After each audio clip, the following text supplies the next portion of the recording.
how else can we think about how it is that that public opinion becomes activated? So I'm going to go through these relatively quickly. There's generally 4 things that really matter. You have to want to do something to begin with. Right? It's very hard to sustain a social movement where people are being made to do things against their will. And then you have to have the right means to actually go about doing it. And I'll talk about that a little bit more. And in a lot of cases, it matters a great deal whether somebody actually asks you to get involved.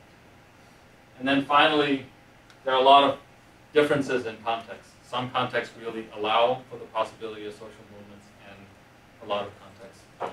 So if you step away from social movements and just think about elections, the same 4 kinds of things apply, right? So you have to care about an election to actually show up to vote.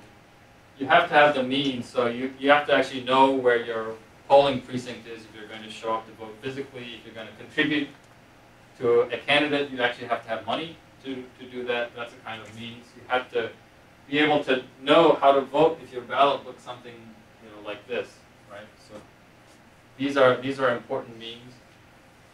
For elections, one of the most important things is somebody actually asking you to register to vote or actually show up to vote. And context matters. In 2008, a lot of Americans were really fed up. They didn't like the war. They didn't like the president. They were going to show up to vote, no matter who was running. Right? So that's an important context. You might think of this in terms of public opinion as something like this. So means is you're telling yourself, I can do this. I can either do this because I have money, or I can do this because I know what to do. I know how to collect petitions, but I can do this. Motivation is you're saying this is important. Right? If you didn't think this was important, you're wasting your time. Right? Mobilization is people saying we need you, right? You specifically. And context is really, if not here, where, if not now, when, if not this issue, which issue.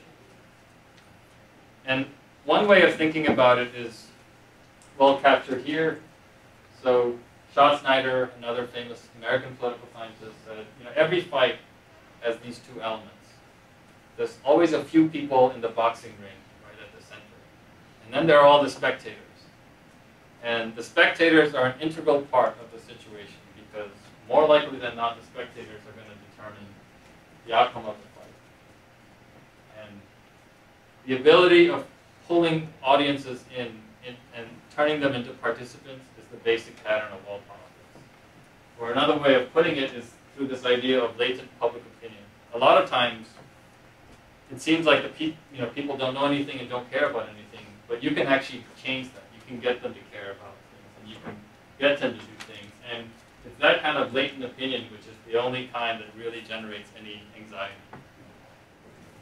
The way this often happens, when people study it, is something pretty well captured in something like this. Like that there's sort of thresholds, right? The first person who decides that they're going to get involved in a social movement, they're actually paying a great cost, right? Because everybody, either they will literally physically be punished for doing that, or they'll pay a reputational cost.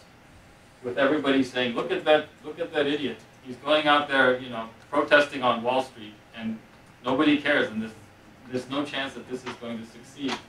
But if you get enough people, enough early adopters, if you will, of a social movement, eventually you'll hit the point where people will say, boy, yesterday there was only 5 people there, and we thought this was stupid. And today there's 100 people.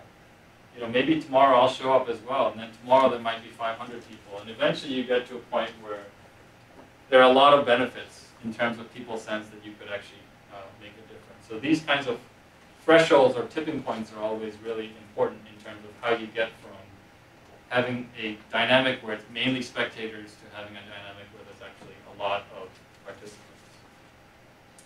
If you read some of the stuff that Gabby's been working on and Sheena's been working on, there's this articulation of a stairway of mobilization, right? How to get people from sort of being generally inactive publics to people who are willing to say, okay, I should at least vote, to saying I should actually pay a lot of attention, I should monitor what my government is doing, to saying, now that I've monitored what my government is doing, I'm not that happy, so I'm going to start taking action, to doing it on a regular basis. Right? That's the mobilizer.